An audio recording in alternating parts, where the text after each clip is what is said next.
Yan guys, sobrang kalat guys. Katapos ko lang guys. 8:30 na guys. Wala pang almusal. Yan guys, katapos ko lang ng mga nagpagawa. Sobrang kalat dito. Ay, Diyos ko guys. Ganun talaga yung pag ganito yung trabaho guys. Yan guys, tatapos pa lang. Sobrang dumi. Ang dumi ng tarman nyo guys. Wala pang almusal guys. 8:30 na. Wala pang almusal.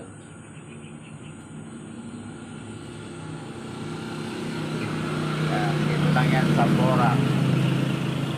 Kagabi guys na may nanggising 1 AM nagpagawa. Tapos ngayon na naman umaga may gawa ko guys. Ngayon pa lang natapos. Ganon. Okay na okay kahit pagod. Yan guys, salamat sa inyong panonood. Yan ang mga gulong ko guys. Punta na kayo dito sa Porac, Pampanga.